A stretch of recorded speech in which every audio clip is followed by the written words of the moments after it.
আসসালামু আলাইকুম। আস্তে, আস্তে আমার ওয়েট কমতেছে। এখন ৭ এর ঘরে পৌঁছে গেছি। সকালবেলা উঠেই আমি চিয়া সিডের শরবত খেলাম। এটা আসলে পিঙ্ক সল্ট দিয়ে খাই। পিঙ্ক সল্ট দিয়ে খাওয়ার পরেই কিছুক্ষণ পরেই আমি ব্যাগ-ট্যাগ গুছায় চলে আসছি জিম করার জন্য। যেহেতু এখন আমার নতুন করে স্টার্ট আবার 90 ডেজ এর যে প্ল্যান ছিল ওটা তো শেষ করে ফেলছি। এখন প্ল্যান হচ্ছে আমার আরো ১০ কেজি ডাউন করতে হবে। আমার আইডিয়াল ওয়েট এ চলে আসতে হবে। দেখা যাক আরো ১০ কেজি আমার ওয়েট বার্ন করতে বা ড্রপ করতে কত সময় লাগে।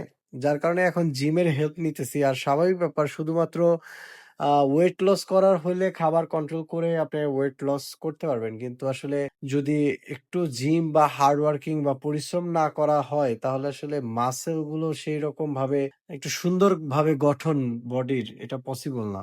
যার কারণে জিমে ভর্তি হইছি। জিম করতেছি নতুন মিশন নিয়ে। দেখা যাক সামনে কি অবস্থা করতে পারি, নিজেরে কি ডেভেলপ করতে পারি। তবে জিম করলে ভালোই লাগে। একটা আলাদা শরীরের ভিতরে একটা অন্যরকম ফিলিংস তৈরি হয়। মানে একটা স্ট্রঙ্গার ফিল আসে। ভালোই লাগতেছে।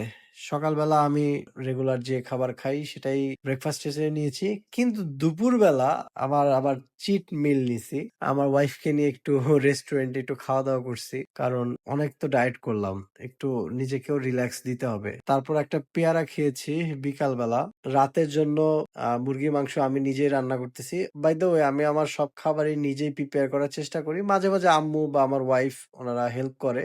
এই তো আজকের দিন এভাবেই শেষ হলো। একটা ফিশ অয়েল খেয়ে এখন শুয়ে পড়বো। আল্লাহ হাফেজ।